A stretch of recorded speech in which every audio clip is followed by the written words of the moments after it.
앞으로 5월 한 달 동안은 가정을 주제로 말씀을 나누도록 하겠습니다. 하나님께서는 천지를 창조하시고 사람을 창조하셨습니다. 먼저 남자를 창조하시고 여자를 돕는 배필로 주셨습니다. 그렇게 하나님 아름다운 세상을 창조하신 이후에 사람에게 가정이라는 선물을 주셨습니다.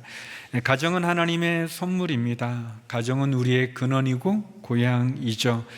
예수님께서도 3년의 공생애 전에 30년의 가정 생활을 하셨습니다.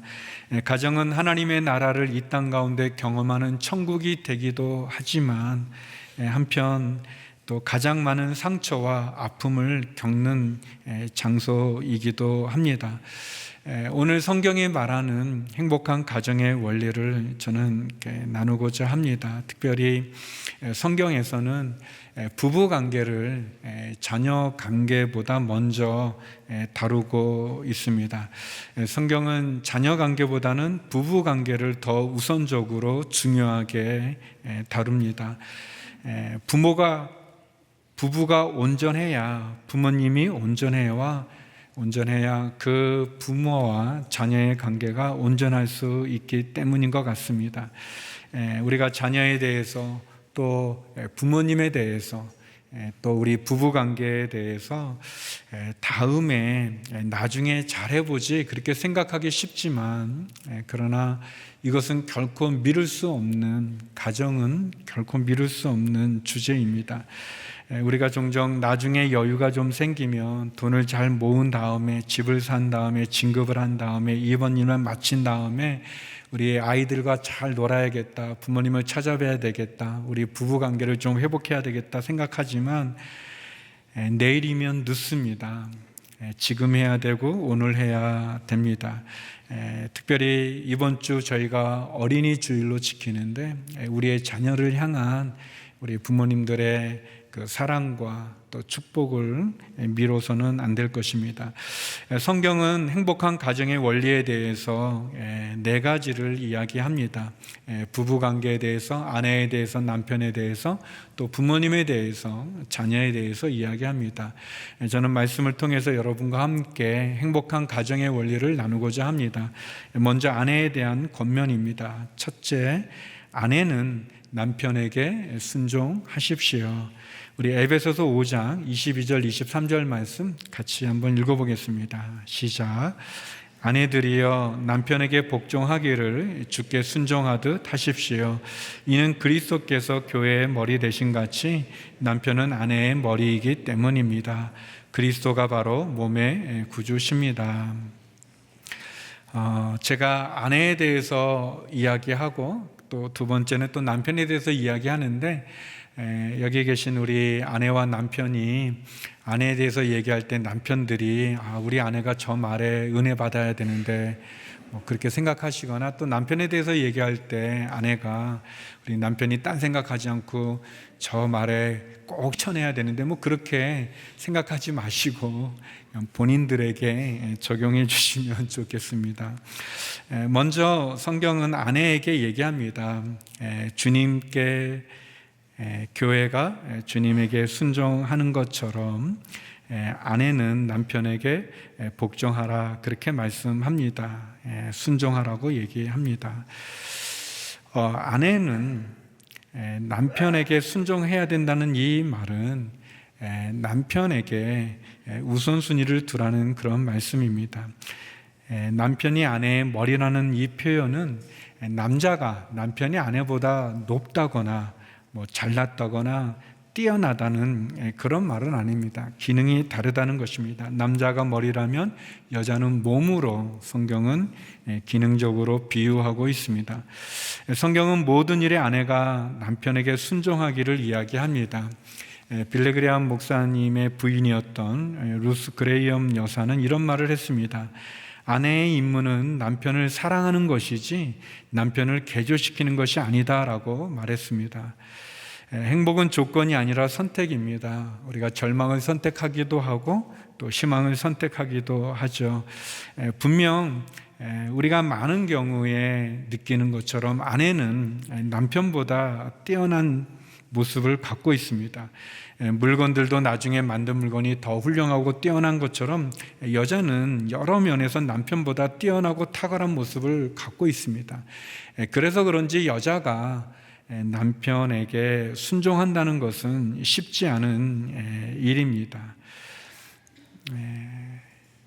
그리고 또 자기 부인의 말을 또 듣지 않는 남편도 찾아보기가 또 쉽지 않습니다.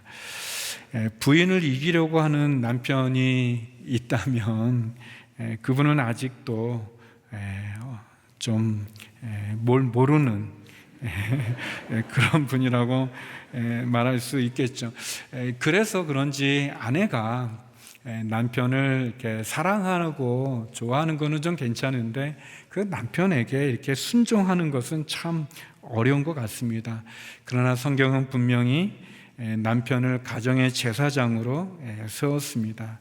하나님의 질서는 몸이 머리에 순종하는 것처럼 아내는 남편에게 순종하라고 이야기합니다.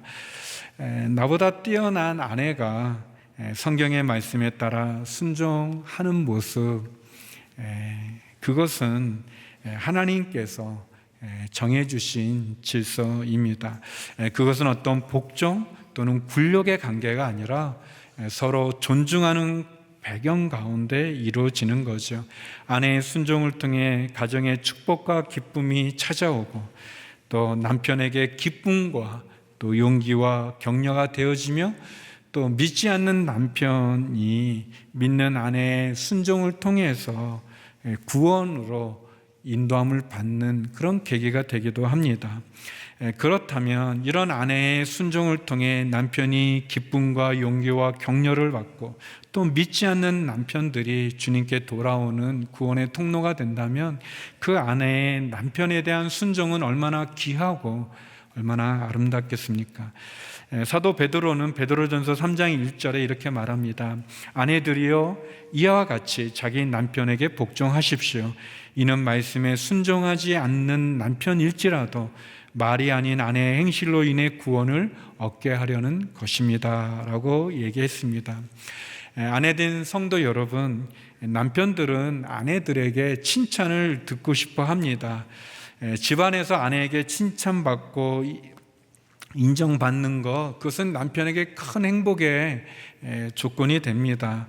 아내에게 칭찬받지 못하고 인정받지 못한 남편이 밖에 나가서 결코 행복할 수 없습니다. 즐거울 수 없는 거죠. 사회생활이 가정에서 보내는 시간보다 더 많은 시간을 보내기는 하지만 그러나 가정은 우리의 근원이고 우리의 전부이기 때문에 그 가정 안에서 아내의 칭찬을 통해 남편은 기쁨과 즐거움과 행복을 누리게 됩니다. 아내된 성도 여러분, 남편을 칭찬해 주시기 바랍니다. 남편을 세워주시기 바랍니다. 남편들은 아내의 칭찬을 통해 변화됩니다. 어떤 지적이나 비난으로 변화되는 게 아니라 칭찬으로 변화됩니다. 그러므로 아내된 성도 여러분, 남편을 칭찬하시기 바랍니다. 거의 아멘도 없고 아무 반응이 없으신데 그러나 성경의 말씀을 이렇게 해주시고 이게 행복한 가정의 원리입니다. 어제 토요일 일부 예배 때 아내가 제 설교를 듣고 집으로 가면서 문자로 저에게 설교 참 좋았어요 이렇게 칭찬을 해줬는데 저는 제가 잘해서 아내가 그렇게 하지 않은 거를 머리로는 알지만 가슴으로는 제가 설교 잘한 줄 알고 있습니다. 남편들을 칭찬해주는 아내들이 되시기 바랍니다. 두 번째, 남편들에 대한 성경의 권면은 남편은 아내를 사랑하라는 것입니다. 아내를 사랑하십시오. 우리 에베소서 5장 25절 말씀 같이 한번 읽어보겠습니다. 시작. 남편들이여 아내 사랑하기를 그리스도께서 교회를 사랑하시고 교회를 위해 자신을 내어 주신 같이 하십시오. 성경은 아내에 대해서는 그렇게 많이 다루고 있지 않습니다. 아내에 대한 권면이. 반면에 남편에 대한 권면은 굉장히 긴 본문으로 다루고 있고, 그 긴 본문의 핵심적인 내용은 우리가 읽은 25절입니다. 남편들을 향해서 아내를 사랑하라고 얘기합니다. 마치 주님께서 교회를 사랑하시고 교회를 위해서 자기를 내어 주신 것 같이 그렇게 사랑하라고 얘기합니다. 또 계속 이어지는 본문은 아내 앞에 거룩하고 흠이 없고 또 영광스럽게 아내 앞에 서라고 얘기합니다. 아내 앞에 순결하고 온전하라고 얘기하죠. 또 자기를 사랑하듯 아내를 사랑하라고 얘기합니다. 몸에 연약한 지체인 아내를 잘 보살피라고 이야기합니다. 아내는 한 남자와 결혼함으로, 남편과 결혼함으로 자신의 인생을 남편에게 의탁했다고 말할 수 있습니다. 남편은 아내를 사랑해야 됩니다. 자기에게 인생을 의탁한 연약한 한 여인을 돌봐야 될 그 아내를 사랑하는 것 당연합니다. 성경은 남편들에게 아내에게 순종하라 그렇게 얘기한 게 아니라 사랑하라고 얘기하고 있습니다. 사랑한다는 것은 아내에 대해서 진실함으로 대하고 아내를 귀하게 여기고 또 연약한 아내를 지켜주고 보호하라고 말합니다. 찰스 스웬들 목사님은 남편들에게 이렇게 권면합니다. 당신의 부인은 당신과 결혼한 것이지 당신의 월급과 결혼한 것이 아니다. 많은 남편들이 아내와 함께 생활을 한다기보다는 아내를 먹여 살리는 것으로 남편의 할 일을 다 했다고 착각한다. 아내에 대한 남편의 의무는 돈이 아니다. 월급이 아니라 사랑이다. 아내를 행복하게 해주는 길은 사랑하는 것입니다. 하나님은 남자에게 제일 먼저 주신 거가 자녀가 아니라 아내였습니다. 자녀는 또 얻을 수 있지만 아내는 그렇지 않습니다. 아내와의 온전한 관계는 남자들의 믿음의 생활에도 중요한 부분이 됩니다.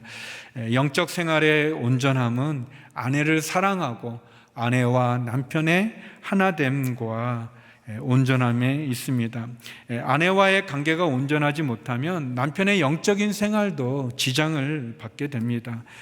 교회 남성들이 리더십을 갖고 있을 때도 그렇고 또 사회에서도 그렇고 가정에서도 그렇고 아내와의 온전한 영적인 관계가 중요합니다.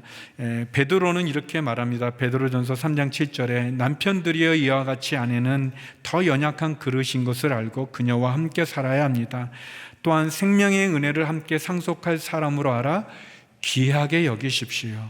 이는 여러분의 기도가 막히지 않게 하려는 것입니다 라고 말씀했습니다. 남편 된 성도 여러분, 여러분의 기도가 막혔다면, 여러분의 영적인 생활이 공고하다면 아내를 사랑하는 그 일을 점검하시기 바랍니다. 아내들은 남편에게 사랑을 받고 싶어 합니다. 그래서 남편들은 아내에게 관심을 보여주고 표현해야 됩니다. 표현되지 않은 관심은 관심이 아닙니다. 아내들이 얘기할 때 중간에 끊지 않고 끝까지 들어주고 공감하십시오. 아내들은 남편이 자기의 마음을 알아주기만 해도 좋아합니다. 아내는 남편의 사랑을 원합니다. 그러므로 남편 된 성도 여러분, 아내를 사랑하시기 바랍니다. 그리고 그 사랑을 표현하는 법을 배우십시오. 그러면 아내는 자기를 사랑하는 남편을 인해서 평안함을 느낄 것입니다. 남편 된 성도 여러분, 아내를 진심으로 사랑하고 보호하고 축복해 주기를 간절히 기도드립니다. 몇 분만 아멘 하셨어요. 그러나 우리 모두가 성경이 말하는 이 말씀에 순종해서 우리의 부부관계가 온전하고 기쁘고 행복한 부부관계가 되기를 바랍니다. 세 번째, 성경은 부모님에 대해서 이야기합니다. 말씀은 부모님을 공경하라는 것입니다. 부모님을 공경하십시오. 우리 오늘 본문 1절에서 3절 말씀 같이 한번 읽어보겠습니다. 시작. 자녀들이여 주 안에서 부모에게 순종하십시오. 이것이 옳은 일입니다. 내 아버지와 어머니를 공경하라. 이것은 약속 있는 첫 계명으로 그러면 내가 잘되고 땅에서 장수하리라 라고 약속되어 있습니다. 성경은 자녀 관계와 부모 관계에 대해서 다루면서 자녀들이 부모에 대해서 해야 될 부분에 대해 먼저 이야기합니다. 주 안에서 부모에게 순종하십시오라고 얘기합니다. 순종한다는 것은 부모님의 말을 잘 들으라는 것입니다. 또 부모님을 공양하고 또 공경한다는 것은 부모님을 잘 섬기고 봉양하라는 그런 말씀이기도 합니다. 부모님들이 힘이 없어지고 약해져서 의지할 데가 없어질 때 그때 그 부모님을 돌보고 섬기고 도와드리는 일은 자녀들이 마땅히 해야 될 일이면서 하나님께서 분명하고 강하게 하신 명령입니다. 우리가 부모님을 섬기는데 바쁘고 힘들고 또 우리 자녀들을 가르치고 교육시키는 것에 우리가 여러 가지 힘든 부분 때문에 그 부모님을 잘 섬기라는 하나님의 말씀을 소홀히 해서는 안 될 것입니다. 성경은 우리가 당연히 해야 되는 부모님을 섬기는 일임에도 불구하고 그렇게 할 때 우리가 모든 일이 잘 되고 땅에서 장수한다는 축복을 약속하셨습니다. 십계명에도 보면 10가지의 계명 가운데 하나님에 대한 계명 외에 사람과 사람이 지켜야 될 계명의 첫 번째로 하나님은 내 부모를 공경하라고 말씀하셨습니다. 그러면 땅에서 장수한다는 약속도 주셨죠. 공경에는 수고와 돈이 들어갑니다. 공경한다는 말은 존경한다는 마음을 담고 있습니다. 우리의 부모님들은 당연히 존경을 받아야 되고 그 부모님을 섬기는 수고와 물질을 우리는 당연히 감당해야 됩니다. 어렵고 힘든 상황 가운데서 우리를 키워주신 부모님에 대해서 또 우리는 부모님을 통해서 이 세상을 만나게 되었고 우리의 존재의 근원입니다. 성경은 우리에게 잘해주신 부모님에게만 잘 공경하라고 말하지 않습니다. 성경은 우리의 부모님이 우리에게 어떻게 하셨든지에 상관없이 그 부모님을 통해 우리가 생명을 얻었고 이 세상을 만났고 그 부모를 잘 공경하는 것이 우리에게 주신 하나님의 말씀입니다. 부모님은 자식을 통해서 위로를 받아야 됩니다. 부모님은 자식을 통해서 도움을 받아야 될 것입니다. 예수님께서도 3년의 공생애 전에 30년의 가정생활을 하셨고 그리고 많은 분들은 예수님께서 일찍 돌아가신 아버지를 대신해 예수님이 그 어머니와 그 가정을 부양한 부분을 추측합니다. 우리가 아는 것처럼 예수님 십자가의 그 고통의 시간 가운데서도 홀로 남으신 그의 어머니를 제자에게 부탁하는 모습을 보이지 않습니까?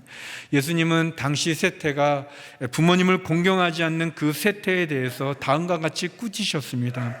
마가복음 7장 11절에서 13절인데요. 그러나 너희는 내가 아버지나 어머니께 드리려던 것이 고르반 곧 하나님께 드리는 예물이 됐다라고 하면 그만이라면서 너희 부모를 더 이상 봉양하지 않으니 너희는 전통을 핑계 삼아 하나님의 말씀을 유명무실하게 만드는 것이 아니냐. 또 너희가 많은 일들을 이런 식으로 행하고 있다라고 말씀하셨습니다.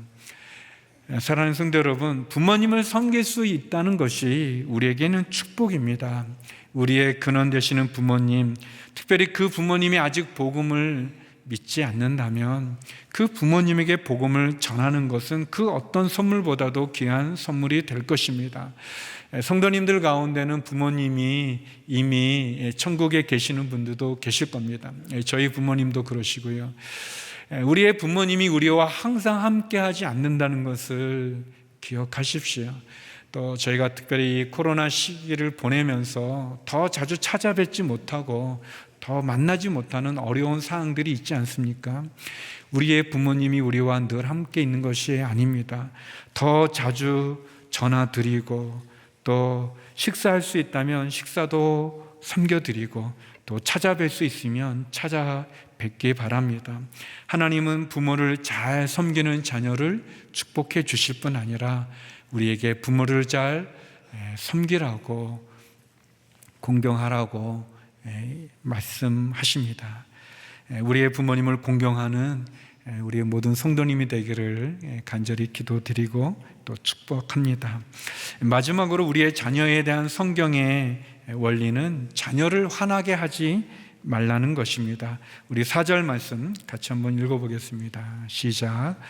아버지들이여, 여러분의 자녀들을 노엽게 하지 말고 주의 교훈과 훈계로 양육하십시오. 행복한 가정의 마지막 원리는 자녀에 대한 부분인데, 그것은 자녀를 노엽게 하지 말라는 겁니다. 노엽게라는 표현은 자극하지 마라, 격분시키지 말라, 화나게 하지 말라는 그런 뜻입니다. 부모가 자녀에게 함부로 말하는 언어를 통해서, 또 부모가 어떤 물리적인 폭력을 통해서 자녀에게 씻을 수 없는 상처와 아픔을 주지 말라는 겁니다.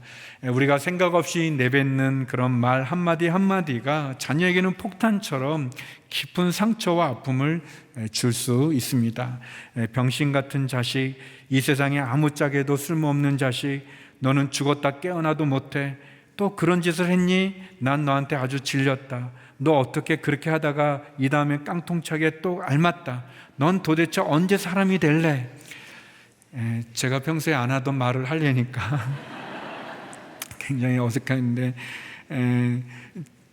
저가 우리의 자녀한테 이런 말 했다는 게 아닌 것을 알아주시고, 우리의 자녀들을 노엽게 하는, 우리의 자녀들을 화나게 하는, 우리의 자녀들이 화가 나게 하고 상처를 받게 하는 그런 언어의 폭력들, 또 어떤 그 물리적인 폭력들, 횡포들, 그런 것들이 우리의 자녀를 상하게 하고 망하게 하고 힘들게 합니다. 우리의 자녀들은 우리의 부모로부터 사랑을 받고 존중을 받고 보호를 받고 축복을 받아야 될 존재들입니다.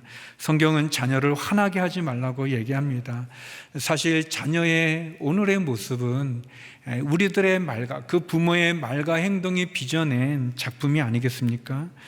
자녀는 부모님이 비춰주는 그 거울을 통해 자신의 자아상을 형성해 갑니다.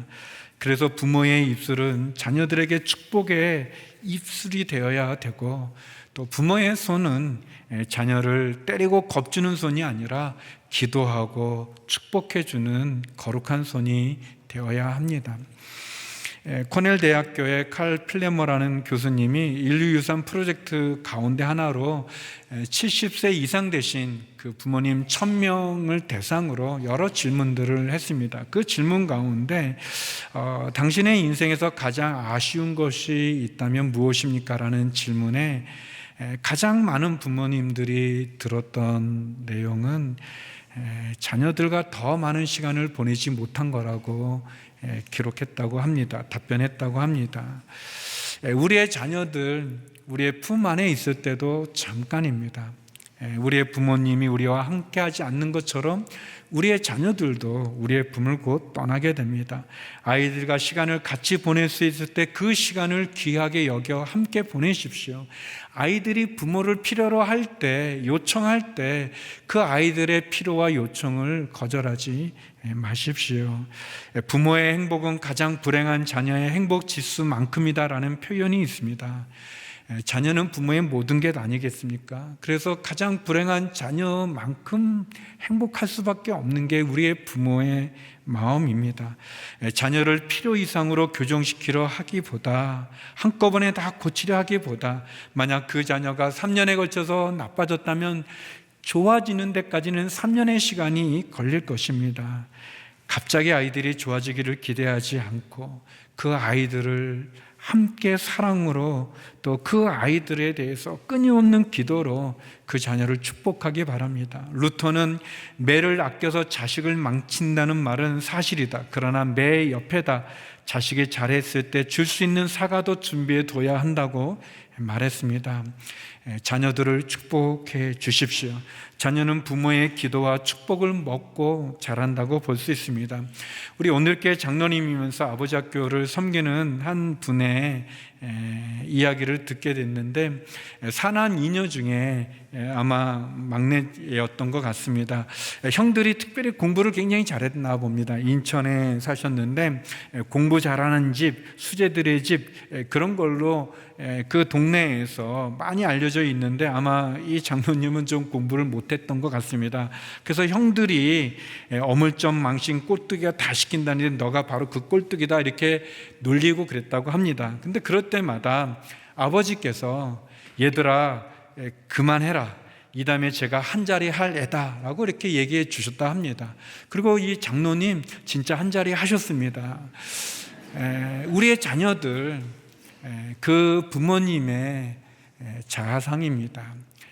그 부모님이 그 자녀를 세상에서는 다른 사람들은 뭐라 이야기하도 또 포기해도 그 부모가 그 자녀를 포기하지 않는다면, 그 부모가 자녀에게 끊임없는 사랑과 또 돌봄과 존중과 또 축복과 기도를 한다면 그 자녀는 결코 외롭지 않고 낙심하지 않고 절망하지 않을 것입니다. 하나님께서는 우리를 자녀 삼으시기 때문에 특별히 그 부모가 자녀를 위해서 무릎으로 드리는 기도를, 눈물로 드리는 그 기도를 외면하지 않으십니다. 그 부모를 너무 잘 알기 때문에 그렇죠. 사랑하는 성도 여러분, 자녀를 위해 사랑을 나누고 존중해 주고 축복해 주시고, 그리고 무엇보다 기도하는 부모님이 되기를 간절히 소망합니다.